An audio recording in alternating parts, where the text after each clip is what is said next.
Assalamualaikum warahmatullahi wabarakatuh. Nama saya Revan Kalviki. Saya mahasiswa dari Institut Ilmu Sosial dan Ilmu Politik di jurusan Ilmu Jurnalistik.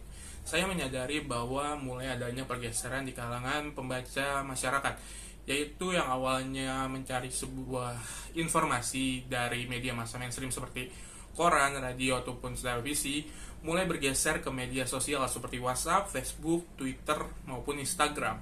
Hal ini memiliki alasannya tersendiri, yaitu dikarenakan media sosial mulai dipilih masyarakat dikarenakan aksesnya mudah dan dapat dijangkau kapan saja, berbeda dengan media massa mainstream seperti televisi yang membutuhkan listrik ataupun tempat untuk menaruh televisi tersebut.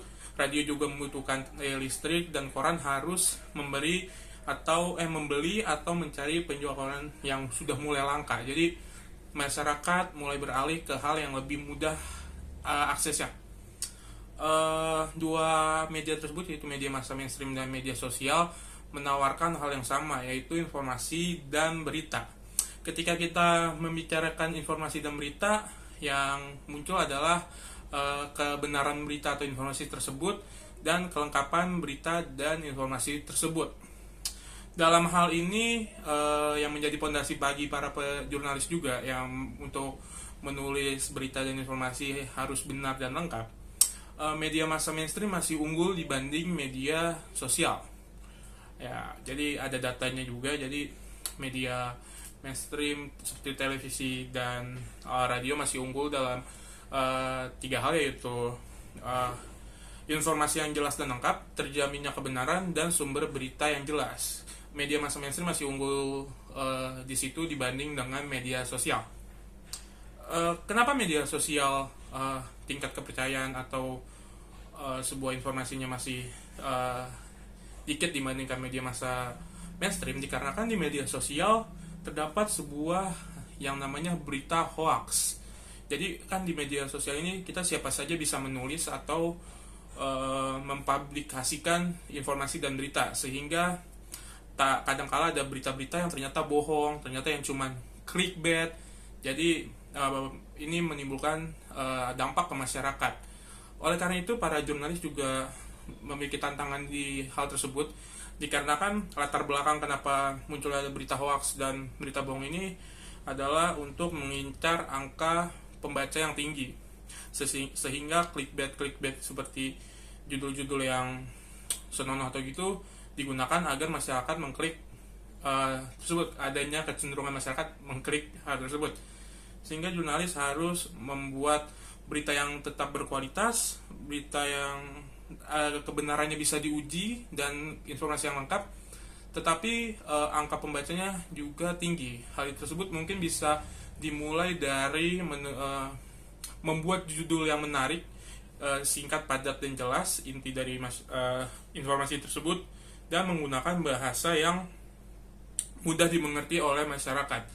Jadi itulah yang bisa meningkatkan tingkat angka pembaca atau pengakses berita tersebut.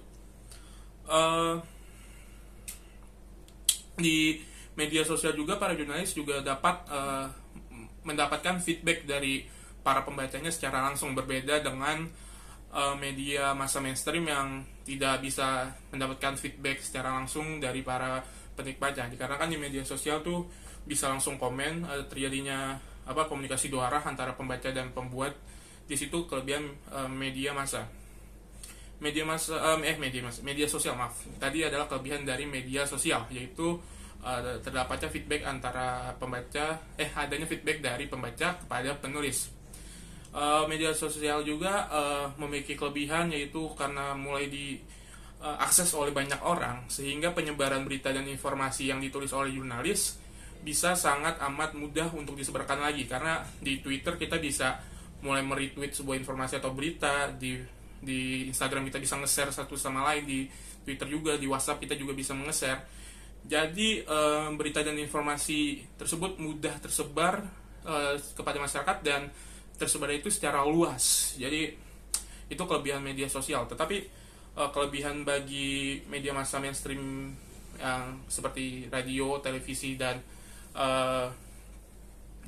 koran, yaitu sudah bisa menjangkau daerah-daerah yang belum memiliki akses internet, seperti daerah-daerah terpencil atau yang memang atau belum memang belum ada akses internet tapi sudah ada akses listrik, sehingga masyarakat tersebut mau tidak mau mencari sumber informasi dari televisi atau media mainstream lainnya, yaitu radio.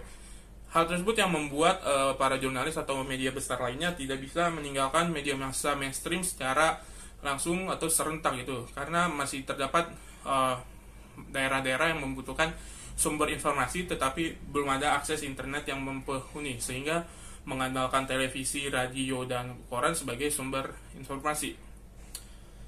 Nah, jadi pertarungan antara media massa mainstream dan media sosial bukan mencari siapa yang menang atau siapa yang unggul, siapa yang kalah, tetapi pertarungan bagaimana kedua hal tersebut menjadi lebih baik.